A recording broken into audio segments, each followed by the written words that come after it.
नमस्कार अंतरंगर आ गोटे fresh episode को आपण मानक स्वागत करुच्ची मो मामा दर्शक बंधु सबुथर परी आज एपिसोड रे भी जने सेमती नियारा अतिथि अछंती।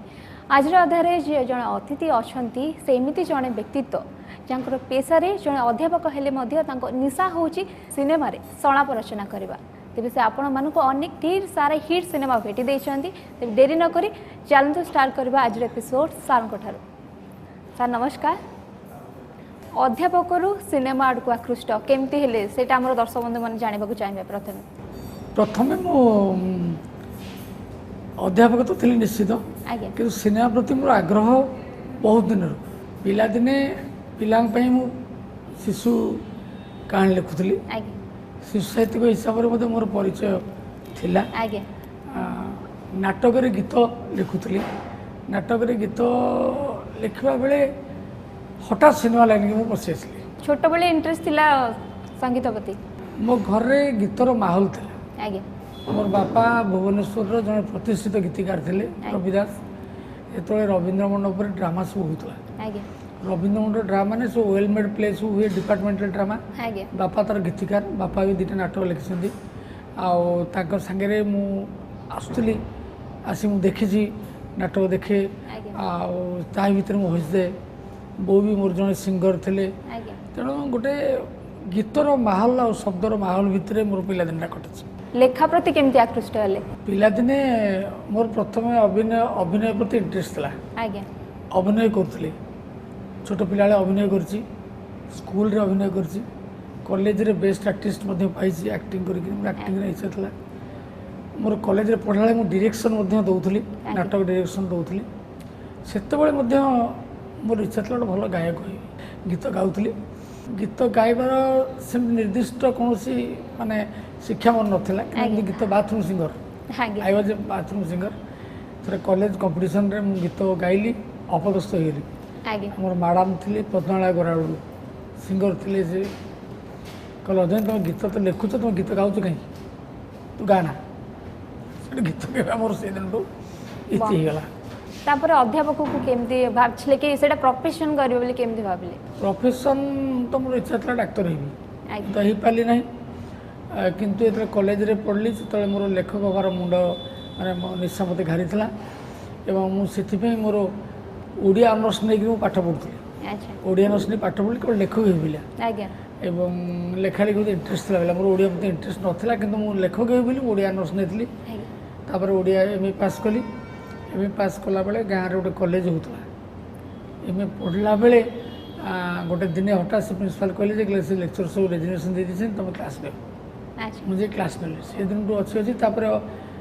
अध्यक्ष दायित्व प्रिंसिपालशिप दायित्व भी नेली 82 मसीह मु अध्यापना लाइन रे थी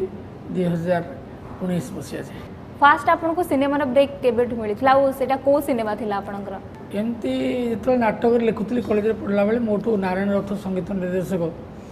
नारायण भल ओडिसी सिंगर भल लोक से बड़ भाई भाया से मते नाटक लिखुली से गोटे फिल्म होता यही संघर्ष तार सांबादिक विजय केतन मिश्र थे तार प्रोड्यूसर रजनीकांत सामंतराय से बड़ भाज फिल्म करते बड़ भाज पर यही संघर्ष प्लानिंग कले आ दीप्ति नावल तार एक्टिंग करते प्रथम गिरी आसिक से गीत लिखापी नारायण तार म्यूजिक डायरेक्टर प्राथमिक स्तर थे प्रारंभिक स्तर में तापर चेंज हो गले से अलग कथा से डाक गीत लिखापी एवं मुझे संघर्ष गीत लिखी सीटा गोटे भजन लिखिली इंटरेस्टिंग कथा मो बापा गोटे गीत लिखी तेणु यही संघर्ष फिल्म रे मोर मूलदुआ पड़ा गीतिकार हिसाब से। बापा गाइड करती जेहेतु कहले कि लेखा लिखी भी करुले तो आपन को केते गाइड करती? बापा को से गोटे गोटे इगोर कथा बापा बोले बापा भारी इगोइस्ट लोक थे से भितर खुशी होता कि ऊपर मन खुशी ना चाहूँ मुझे लाइन के आसे भाया किंतु यही संघर्ष बेले मुझे गीत लिखला मुझे से करेक्शन करते करेक्शन करदे गीत गाइड करती बापांर जीवन संपर्कित गीत टाइटल सॉन्ग लिखिबारे सब थे उस्ताद थे मुझे अनेक गीत फॉलो कर मो गीत गुड़ाक मोर अजाणत अवचेतन स्तर में शब्द गुड़ा पशि जाए। तो ये लाइन को जमी कहले कि बापा चाहू ना आप लाइन को आसती बोली तो केते स्ट्रगल करने को आपको पड़ी ना इजिली आप आसी जाइछन्ती? स्ट्रगल माने मु कहा पाखु अप्रोच कर नहीं आज्ञा सुजोग मते आपे आपे आपे आपे आसी कारण यही संघर्षर गीत पर से निर्देशक मते कहले जे कहले आपण डायलॉग लिखत आज्ञा ताकर नेक्स्ट फिल्म मो भाई जोगा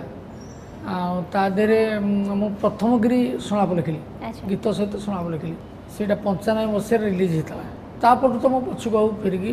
चाहे नहांदी आ गोटे इंटरेस्टिंग कथा मो भाई जगह प्रथम डेब्यू फिल्म था सिद्धांत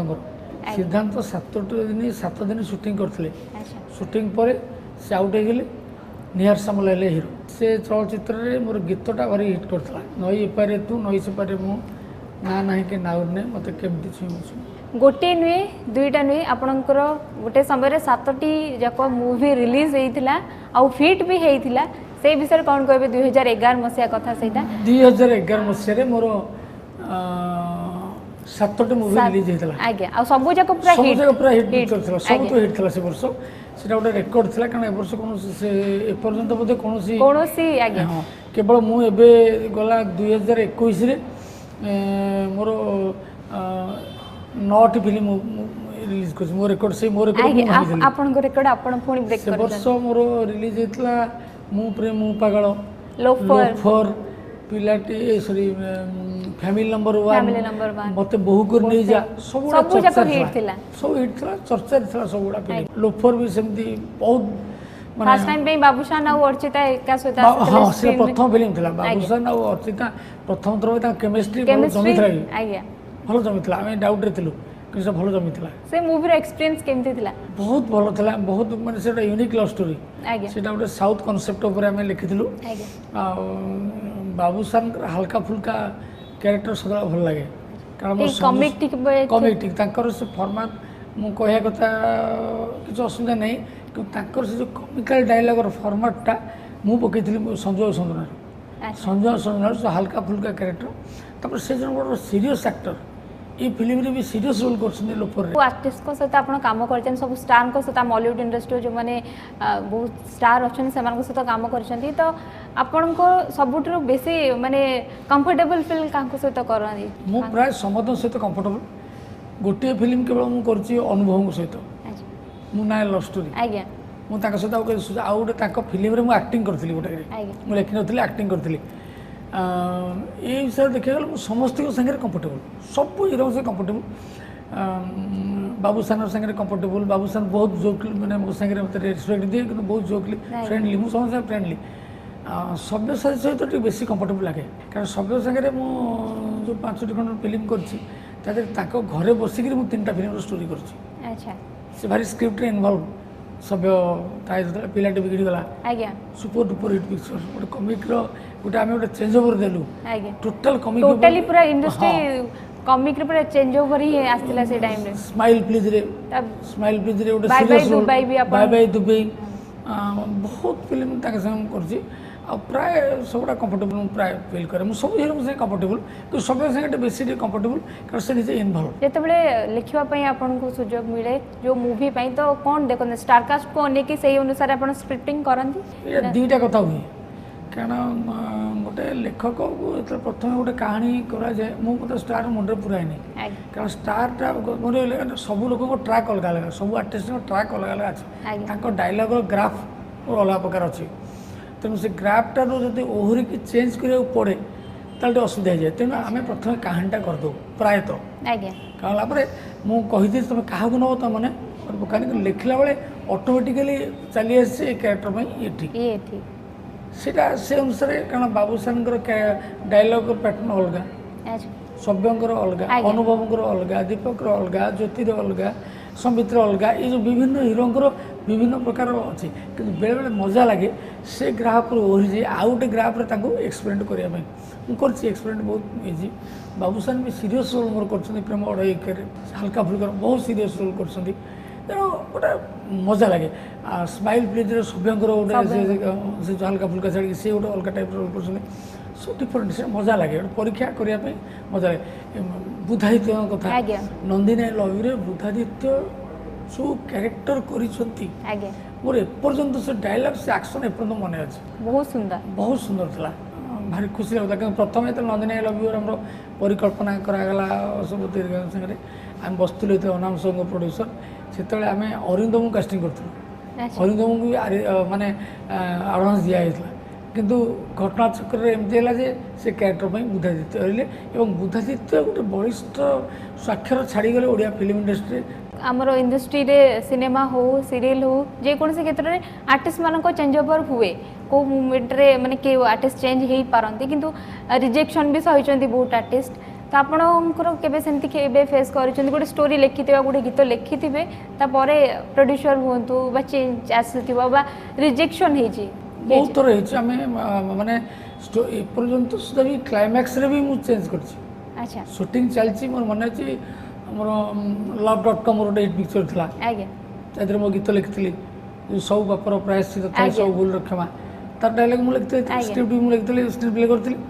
ସେ ଫିଲ୍ମରେ କ୍ଲାଇମ୍ୟାକ୍ସ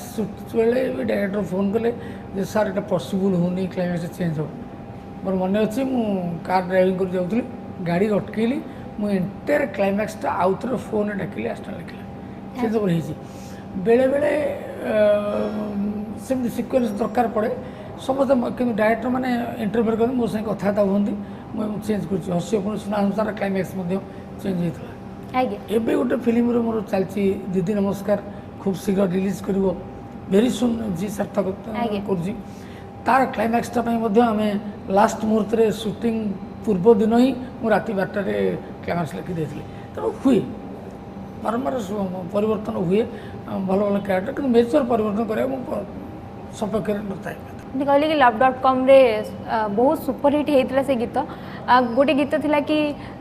ସବୁ ପାପର ପ୍ରାୟଶ୍ଚିତ ଥାଏ ସବୁ ଭୁଲର କ୍ଷମା, ସେଇ ଗୀତଟା ବହୁତ ହୃଦୟକୁ ସମସ୍ତଙ୍କ ଛୁଇଁଥିଲା, ବହୁତ ଆପ୍ରିସିଏଟ୍ ବି ମିଳିଥିଲା। ସେ ଗୀତ ଲେଖିଲା ବେଳେ ଆପଣ କେତେ ଭାବିଥିଲେ ଆଉ କେତେ କଷ୍ଟ ହେଇଥିଲା ସେ ଗୀତ ଲେଖିବା ପାଇଁ? ବେଳେବେଳେ କ'ଣ ହୁଏ ନା ଭଲ ଭଲ ଲାଇନ୍ ଗୁଡ଼ା ମୁଣ୍ଡକୁ ଆସିଯାଏ, ଆଜ୍ଞା ସେ କେତେବେଳେ ଆସେ ସେମିତି କହିହେବ ନାହିଁ। ଫିଲ୍ମ ଗୀତ ଗୁଡ଼ା ପ୍ରାୟ ବରାଦିଆ ଗୀତ, ବରାଦିଆ ଗୀତ ବେଳେ ନିଜକୁ ଟିକେ ସେ ଅନୁସାରେ ଲେଖିବାକୁ ପଡ଼େ, କିନ୍ତୁ ମାନେ ଯେତେ ଗୀତ ମୋର ହିଟ୍ ଗୀତ ହେଇଛି ସେ ଲାଇନ୍ ଗୁଡ଼ା ମୁଁ ପ୍ରଥମେ ଦେଇଛି। ମୋର ମନେ ଅଛି ଆଉ ଗୋଟେ ଫିଲ୍ମ ପାଇଁ ଆମେ ଲୋକେସନ୍ ଦେଖିବାକୁ ଯାଇଥିଲୁ, ଲୋକେସନ୍ ଦେଖିବାକୁ ଯାଇଛୁ, ବାଟରେ ଗୁଣୁ ଗୁଣୁ ଗୁଣୁ ହେଇକି ପ୍ରଡ୍ୟୁସର ସାଙ୍ଗେ ଯାଇଛି, ହଠାତ୍ ଏ ଲାଇନ୍ଟା ମୋ ମୁଣ୍ଡକୁ ଆସିଲା। ସେତେବେଳେ love.comରେ ମୋତେ ପ୍ରେମାନନ୍ଦ ଆଉ ନିର୍ଦ୍ଦେଶକ ଯେତେବେଳେ ତାପସ ଜେନା ଥିଲେ, କହିଲେ ଭାଇନା ଆପଣ ଏଇଟା ଲେଖନ୍ତୁ,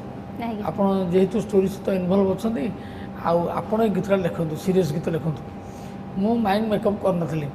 ମୁଁ ଯାଉ ଯାଉ ଗୋଟେ ହଠାତ୍ କିନା ମୋ ମନକୁ ଲାଇନ୍ଟା ଆସିଲା,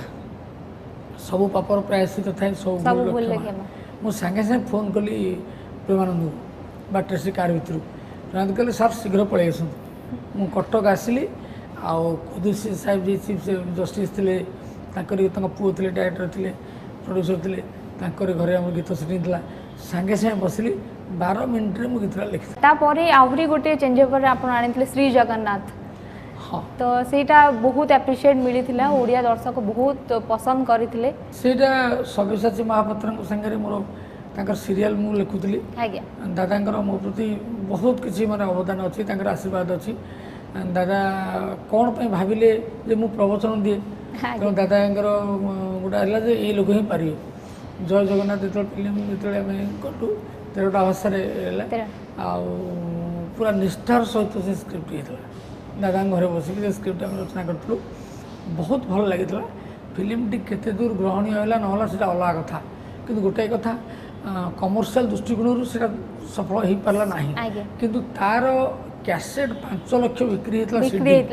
ସିଡି 5 ଲକ୍ଷ ବିକ୍ରି ହେଇଥିଲା, ଯେଉଁଟାକି ସର୍ବକାଳୀନ ରେକର୍ଡ଼। ଏବେ ବି ଗୁଣ୍ଡିଚା ସମୟରେ ଦିଲ୍ଲୀରେ ନ୍ୟାସନାଲ୍ ଟିଭି ବିଭିନ୍ନ ଟିଭିରୁ ଜୟ ଜଗନ୍ନାଥ ଆମର ଆସୁଛି, ଟେଲିକାଷ୍ଟ ହୁଏ, ଭାରି ଖୁସି ଲାଗେ, ବହୁତ ସାଟିସ୍ଫ୍ୟାକ୍ସନ୍ ମୋତେ ଲାଗିଥିଲା। ଏବେ ସେମିତି କିଛି ପ୍ଲାନ୍ ଅଛି, ସେମିତି ଷ୍ଟୋରିକୁ ନେଇକି କିଛି ଆପଣ ନିଜେ ଚାହିଁବେ କିଛି ଲେଖିବା ପାଇଁ ବା ନିଜେ ପ୍ରୋଜେକ୍ଟ କରିବା ପାଇଁ ଚାହିଁବେ? ବହୁତ ସୁଯୋଗ ଆସିଲେ ମୁଁ ନିଶ୍ଚିତ କରିବି। ବର୍ତ୍ତମାନ କ'ଣ କରୁଛି କ'ଣ ନାହିଁ ମୁଁ ତ ଜାଣିନି, ମୋତେ କୁହାଯାଉଛି ମୁଁ ସଂଖ୍ୟାଧିକ ସିନେମା ଲେଖିଛି, 90 କ୍ରସ୍ କରିଗଲାଣି, ବହୁତ ସିନେମା ଲେଖିଲାଣି, 90ଟା ଲାଗିଲାଣି। ଏଇଟା ବୋଧେ ଅଲ୍ ଟାଇମ୍ ରେକର୍ଡ଼, କେଉଁଠି କେଉଁ ଇଣ୍ଡଷ୍ଟ୍ରି କେଉଁ ରେଟ୍ରେ ଏତେ ଲେଖି ନାହିଁ, କିନ୍ତୁ ସାଟିସ୍ଫ୍ୟାକ୍ସନ୍ ମିଳିବାଟା ଅଲଗା କଥା। ସବୁ ଫିଲ୍ମ ଲେଖିବା କଥା, ସବୁ ଫିଲ୍ମଟା ମୁଁ ନିଜ ଫିଲ୍ମ ଭଳିଆ ପ୍ରଥମ ଫିଲ୍ମ ବୋଲି ଭାବେ, ସେ ଅଲଗା କଥା। କିନ୍ତୁ ଜୟ ଜଗନ୍ନାଥ ଭଳିଆ ଫିଲ୍ମ ଆଉ ଯଦି ସୁଯୋଗ ଆସେ ସେମିତି ମୁଁ ନିଶ୍ଚିତ ଭାବରେ କରିବି, ହିଷ୍ଟୋରିକାଲ ଫିଲ୍ମ କରିବି, ମୋର ଇଚ୍ଛା ଅଛି। ପାରାଲାଲ ମୁଭି କରିବା ପାଇଁ ମୋର ଇଚ୍ଛା ଅଛି। 100ଟା ଟପିଲା ପରେ ମୁଁ ଯଦି ବଞ୍ଚିଥାଏ ତାହେଲେ ନିଶ୍ଚିତ କରିବି। ଏବେ ଆପଣଙ୍କର ଗୋଟେ ରିସେଣ୍ଟ ଅପକମିଂ ସିନେମା ଅଛି କି ଉଦଣ୍ଡି ସୀତା, ତ ଆପଣ ନାରୀ ଶକ୍ତିକୁ ନେଇକି ବହୁତ ସାରା ସିନେମା କରିଛନ୍ତି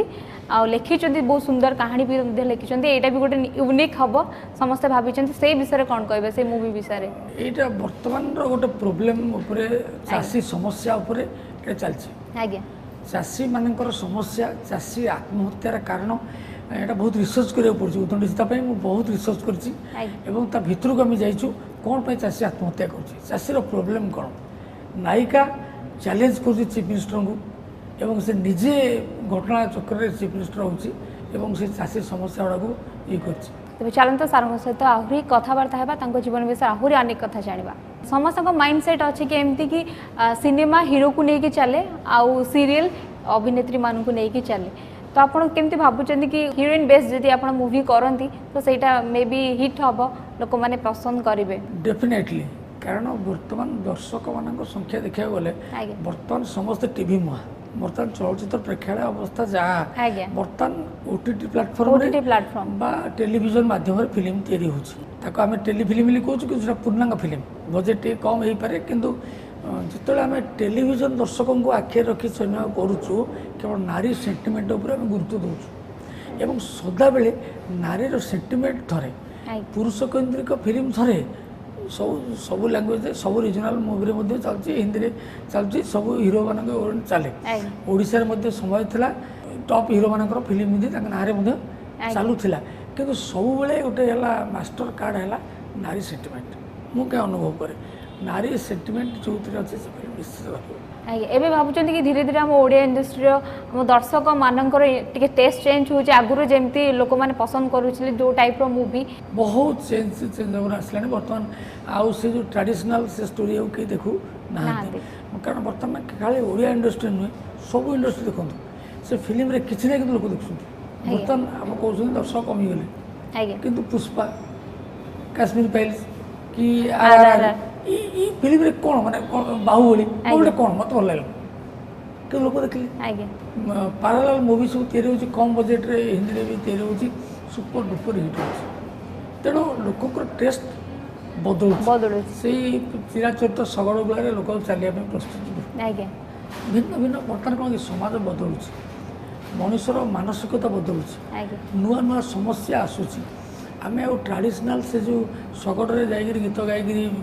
ଯାଉଛି ହିରୋ, ସେ ଷ୍ଟୋରି କି ଦେଖିବନି, କାରଣ ବର୍ତ୍ତମାନ ପିଲା ଜାଣିନି ଶଗଡ଼ କ'ଣ, ସେ କାହାର ଦେଖୁଛି, ନୂଆ ସମସ୍ୟା ଦେଖୁଛି, କମ୍ପ୍ୟୁଟରରେ ଖେଳୁଛି, ମୋବାଇଲରେ ଖେଳୁଛି। ତେଣୁ ବହୁତ କିଛି ଷ୍ଟୋରିର ନୂଆ ନୂଆ ସମସ୍ୟା ଉପରେ ଆସୁଛି। ଓଡ଼ିଆ ସିନେମାକୁ ବହୁତ ଲୋକ ପସନ୍ଦ କରୁନାହାନ୍ତି, ବହୁତ କମ୍ ଲୋକ ଦେଖୁଛନ୍ତି, ତ କ'ଣ ବେଟର୍ କରିପାରିଲେ ଓଡ଼ିଆ ସିନେମା ଆହୁରି ଆକୃଷ୍ଟ ହେଇପାରିବ, ଲୋକମାନଙ୍କୁ ପସନ୍ଦ ଆସିପାରିବ? ରିମେକ୍ କରି କାହାଣୀଟା ଆସୁ, କାହାଣୀରେ Nothing is original in the field of art and literature. କାହାଣୀ ଆସୁ, ଆମର କହିବାର କିଛି ନାହିଁ, କାହାଣୀ ଆସୁ, ତାକୁ ଆମ ୱେରେ ଆମେ ପ୍ରଡକ୍ଟ କରିବା। ଅଧିକାଂଶ ଷ୍ଟୋରି ଆମ ୱେରେ ପ୍ରେଜେଣ୍ଟ କଲେ ମେ ବି ଆହୁରି ଭଲ ହେଇପାରିବ। ନିଶ୍ଚିତ ରହିବ। କାହାଣୀର ବର୍ତ୍ତମାନ ସ୍ୱାଦ ଟିକେ ବଦଳିଛି, ତେଣୁ ଲୋକଙ୍କ ମାନସିକତାକୁ ଲକ୍ଷ୍ୟ ରଖି ଆମେ କାହାଣୀ କଲେ ନିଶ୍ଚିତ ହିଟ୍ କରିବ ଏବଂ ନିଶ୍ଚିତ ଭାବରେ ଲୋକ ପୁଣି ଥରେ ଚଳଚ୍ଚିତ୍ର ପ୍ରେକ୍ଷାଳୟ ମୁହାଁ ହେବେ। ଏବେ ଯେମିତି ରିମେକ୍ର କଥା ଚାଲିଛି, ତ ଆପଣଙ୍କର ବହୁତ ମୁଭି ଏମିତି ଅଛି କି ରିମେକ୍ ହେଇଥିବ? ବହୁତ ମୁଭି। ତ ସେଇଟା ପ୍ରଡ୍ୟୁସର ମାନଙ୍କ ଡିମାଣ୍ଡ ଥାଏ ନା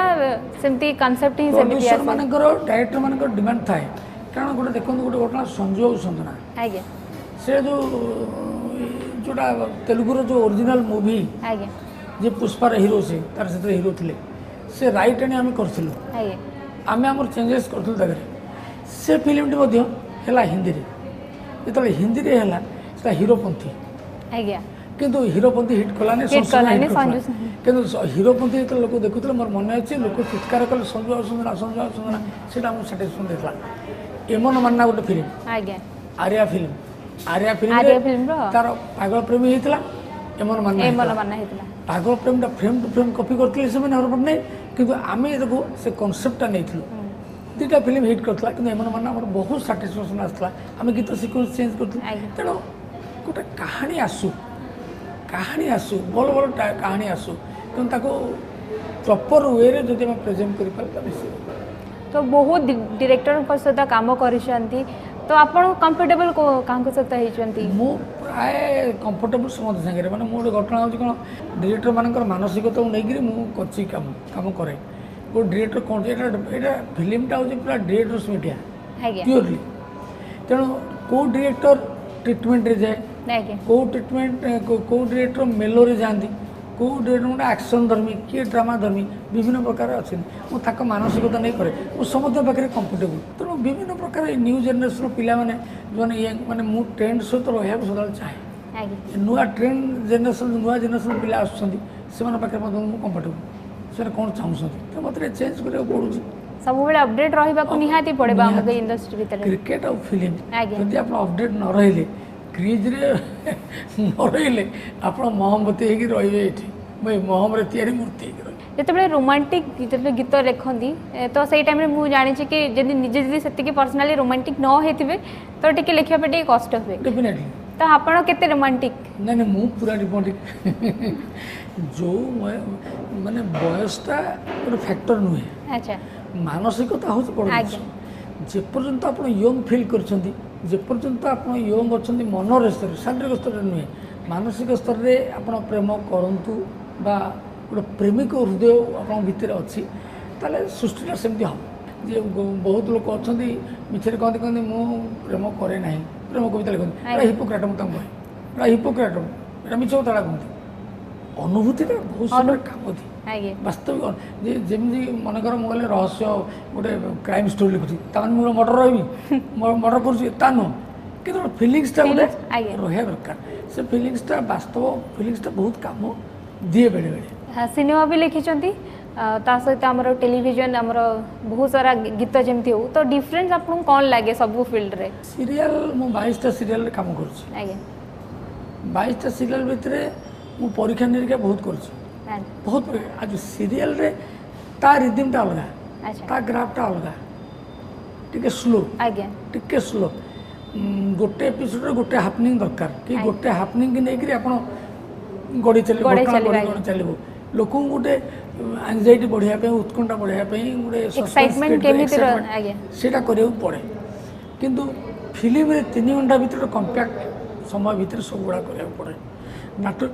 नाटकीयता रक्षा करा पड़े तार किंतु सीरियल रे हमें बहुत जिनस एक्सपेरिमेंट व्यक्तिगत स्तर में बहुत सुंदर स्टोरी मोर थिला गोटे उपन्यास सीरियल थिला विभूति पट्टनायक उपन्यास को कर बंजा बहुत एक्सपेरिमेंट सीरियल करा मिले से मत कम दिए एवं 12टी धारावाहिक टाइटल सॉन्ग लिखी मनर मनीष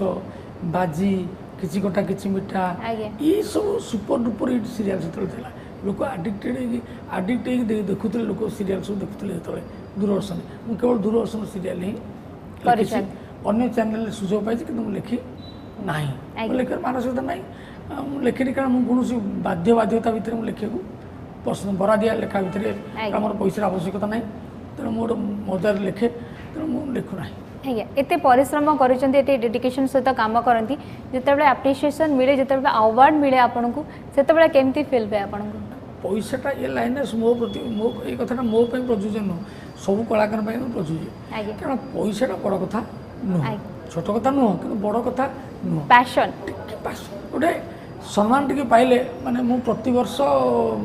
मु प्राय 5-10टी अवार्ड निहाती पाए कारण विभिन्न 6-7टा फिल्म 8-10टा फिल्म है कौटा क्या भल लगी तेणु मुझे अवार्ड जोड़ा पाई मत बहुत आगे को जीवा प्रेरणा देती मुझे 2 थर स्टेट अवार्ड पाई सिनेमेटिक अवार्ड पाई विभिन्न पत्र पत्रिका तरफ जो हो 5-5 थर वाणिज्य अवार्ड चलचित्र अवार्ड बहुत अवार्ड पाई बहुत सिनेमा बहुत बहुत अवार्ड मुझे पाई माने ओडिशा माने प्रादेशिक स्तर में बहुत अवार्ड पाई दिल्ली रे मोर दिल्ली रे नेशनल नंबर 1 आमर होता मोर सीरियल अन्वेषण दूरदर्शन फकीर मोहन जीवनी उपर बेस्ट सीरियल होता 2007 ताटू बड़ी सम्मान किसी जय जगन्नाथ सम्मान मिली भारी खुशी लगे एबे कौन अपकमिंग प्रोजेक्ट अच्छे हम दर्शक बंधु मैंने निहाती जानवा चाहिए बर्तमान मोर 4टी फिल्म शूटिंग चलती सरला ए काली गोटे फिल्म सरला ए दीदी नमस्कार आसूसी 17 तारिख जी टीवी रे दीदी नमस्कार तापर आसूसी उदंडी सीता तापर आसूसी तते 16 को मत यही सब पिक्चर सब आसूसी आगे सावित्री गोटे भल प्रोजेक्ट अच्छी डियर लव गोटे प्रोजेक्ट सब शूटिंग शूटिंग बर्तमान मोर अनेक गुड़े चलचित्र पाइपलाइन सब अच्छी और नुआ स्टोरी आरंभ हो लिखुची तीनोटी स्टोरी बर्तमान लिखुची तेज आम सिनेमा इंडस्ट्री के जो मैंने न्यू कमर एंट्री कर कौन कहवाई चाहिए एवं गोटे कथा हूँ कौन हठात किना रात राति प्रतिष्ठा पाइबा लोक पलि आस हठात गीत लिखिदेवा हठात गीत लिखा अरे गीत लिखा फिल्म गीत लिखा अलग आलबम लिखा अलग ये लोक बुझुना नाटक लिखा स्टेज पे अलग रेडियो पे अलग फिल्म पे अलग यहाँ गोटे टोटाल गोटे मानने गोटे टेक्निकल मीडिया तो बहुत प्रचुर पढ़ु प्रचुर फिल्म देखूँ प्रचुर पढ़ु आपर आसतु लेखा लिखि करूँ गीत हो कि शुणा को निश्चित आप सफल हे आ पढ़ा दरकार अनुभव दरकार thank you so much sir एत समय देते बहुमूल्य समय देथिबारु मु चाहिए कि आपन सब अपकमिंग मूवी सुपरहिट हो आपण सब एमती दर्शक मानू केमती नुआ नुआ भेटी देउ थांतु थैंक यू सो मच नमस्कार दर्शक बंधु देखले तो सार को सहित ढेर सारा कथा है आज एपिसोड रे तब आशा करुच्छे आज एपिसोड आपन पसंद आसीथबो तो मते विदाय दियंतु आ गोटे नुआ एपिसोड रे आ जणे नुआ अतिथि सहित पुणी थे देखा रोची नमस्कार।